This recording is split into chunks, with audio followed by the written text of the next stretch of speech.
Welcome back to Kalpataru natural YouTube channel. ಇವತ್ತು ನಾವು ಮೂಲಂಗಿ ಸಾಂಬಾರು ಹೇಗೆ ಮಾಡೋದು ಅಂತ ನೋಡೋಣ. ಮೂಲಂಗಿ ಸಾಂಬಾರು ಮಾಡೋದಕ್ಕೆ ಬೇಕಾಗಿರುವಂಥ ಪದಾರ್ಥಗಳು, ನಾನಿಲ್ಲಿ ಅರ್ಧ kg ಆಗೋಷ್ಟು ಮೂಲಂಗಿನ ಕಟ್ ಮಾಡಿಬಿಟ್ಟು ತೊಳೆದಿಟ್ಕೊಂಡಿದ್ದೀನಿ. ಅರ್ಧ ತೆಂಗಿನ ತುರಿ, 3 ಟೊಮೆಟೊ ತೊಗೊಂಡಿದ್ದೀನಿ, ಸಾಸಿವೆ, ಜೀರಿಗೆ, ಕರಿಬೇವು, ಈರುಳ್ಳಿ, ಖಾರದ ಪುಡಿ, ಮನೆಯಲ್ಲೇ ಮಾಡಿರೋವಂಥ ಸಾಂಬಾರು ಪುಡಿ. ನಾನಿಲ್ಲಿ ತೊಗರಿ ಬೇಳೆನ ಬೇಯಿಸಿಟ್ಕೊಂಡಿದ್ದೀನಿ. ಸೊ ಇಷ್ಟು ನಮಗೆ ಮೂಲಂಗಿ ಸಾರು ಮಾಡೋದಕ್ಕೆ ಬೇಕಾಗಿರೋದು. ಈಸಿಯಾಗಿ ಮಾಡ್ಬೋದು, ಬೇಗನೆ ಆಗೋಗುತ್ತೆ. ಬನ್ನಿ ಇವಾಗ ಹೇಗೆ ಮಾಡೋದಂತ ನೋಡೋಣ. ಮಿಕ್ಸಿ ಜಾರಿಗೆ ತುರಿದಿಟ್ಕೊಂಡಿರೋಂಥ ಅರ್ಧ ಹೋಳು ತೆಂಗಿನ ತುರಿ,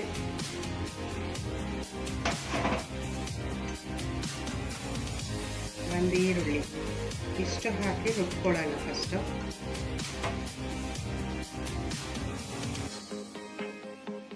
ನಾನಿಲ್ಲಿ ತೆಂಗಿನಕಾಯಿ ಮತ್ತು ಈರುಳ್ಳಿನ ರುಬ್ಕೊಂಬಂದಿದ್ದೀನಿ. ಇವಾಗ 2 ಸ್ಪೂನ್ ಆಗೋಷ್ಟು ಖಾರದ ಪುಡಿ,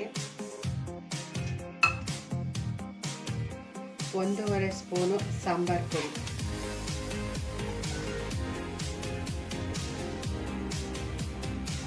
ನಾನಿಲ್ಲಿ 3 ಹುಳಿ ಟೊಮೆಟೊ ತೊಗೊಂಡಿದ್ದೀನಿ. ಮೂಲಂಗಿ ಸಾರಿಗೆ ಟೊಮೆಟೊ ಮತ್ತು ಬೇಳೆ ಜಾಸ್ತಿ ಇದ್ರೇ ಸ್ವಲ್ಪ ಟೇಸ್ಟ್ ಜಾಸ್ತಿ. ಇವಾಗ ಇದನ್ನು ನೈಸಾಗಿ ಪೇಸ್ಟ್ ಮಾಡ್ಕೊಂಬರೋಣ. ಈಗ ನಾವು ಸ್ಟವ್ ಹಚ್ಚಿ ಒಂದು ಪಾತ್ರೆ ಇಡೋಣ. ಇದಕ್ಕೀಗ 1-2 ಟೇಬಲ್ ಸ್ಪೂನ್ ಆಗೋಷ್ಟು ಆಯಿಲ್ ಹಾಕೋಣ.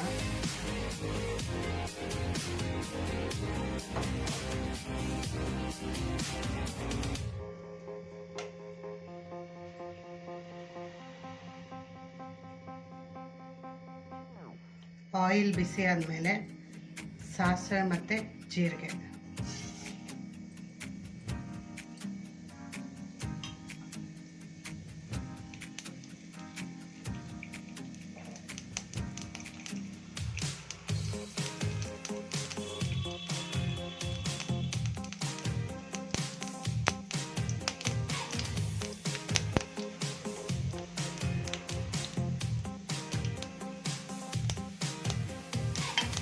ಸಾಸಿವೆ ಚಟಪಟ ಅಂತ ಆದಮೇಲೆ ಈಗ ಕರಿಬೇವು ಹಾಕೋಣ.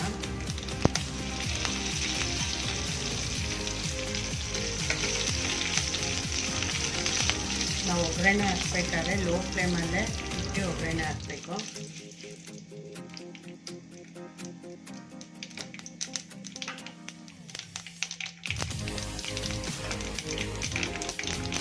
ಕರಿಬೇವು ಸ್ವಲ್ಪ ಫ್ರೈ ಆದಮೇಲೆ ನಾವು ತೊಳೆದಿಟ್ಕೊಂಡಿರುವಂಥ ಮೂಲಂಗಿ ಹಾಕೋಣ.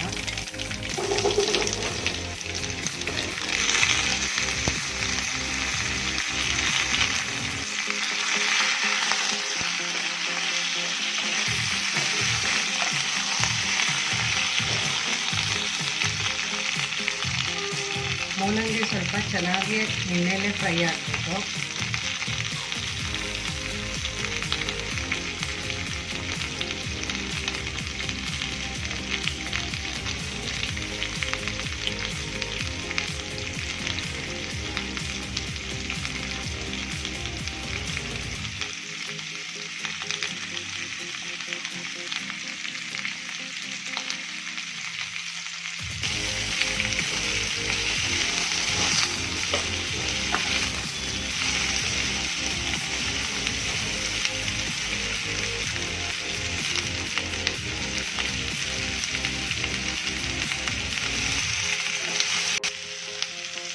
ಹೀಗಾಗಿ ಸ್ವಲ್ಪ ಫ್ರೈ ಆಗಿದೆ ಆಯಿಲಲ್ಲಿ.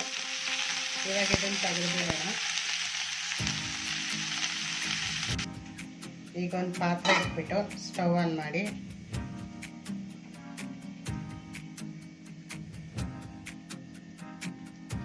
ನಾವು ಬೇಯಿಸ್ಕೊಂಡಿರೋವಂಥ ಬೇಳೆ,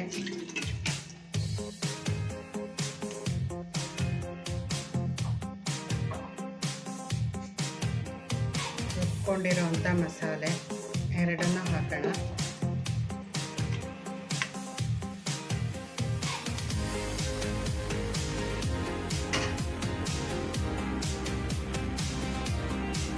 ಎರಡನ್ನೂ ಮಿಕ್ಸ್ ಮಾಡಿ ಸ್ವಲ್ಪ ಹಸಿ ವಾಸನೆ ಹೋಗೋವರೆಗೂ ಫ್ರೈ ಮಾಡೋಣ.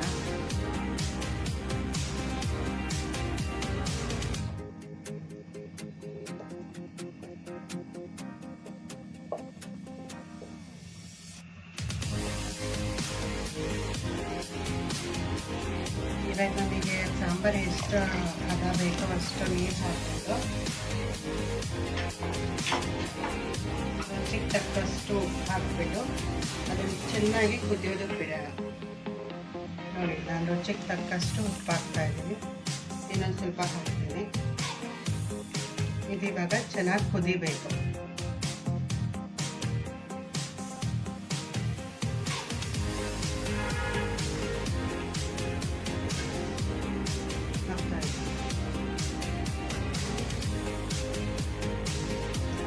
ಈಗ ಸಾಂಬಾರು ಕುದೀತಾ ಇದೆ. ಈಗ ನಾವು ಫ್ರೈ ಮಾಡಿ ಇಟ್ಕೊಂಡಿರೋಂಥ ಮೂಲಂಗಿನ ಹಾಕೋಣ. ಸೊ ನಾವು ಮೊದಲೇ ಫ್ರೈ ಮಾಡಿ ಇಟ್ಕೊಂಡಿದ್ವಲ್ಲ, ಆ ಮೂಲಂಗಿನ ಹಾಕ್ತಾ ಇದ್ದೀನಿ.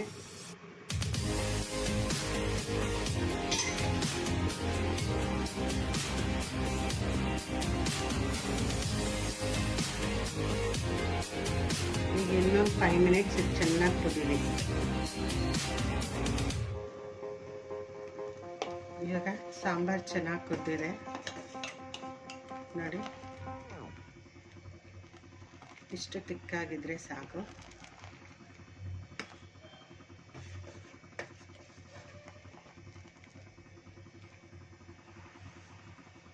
ಈಗ ಸಾಂಬಾರು ರೆಡಿಯಾಗಿದೆ. ಬಿಸಿಯಾದ ಮೂಲಂಗಿ ಸಾಂಬಾರು ರೆಡಿಯಾಗಿದೆ ಈಗ.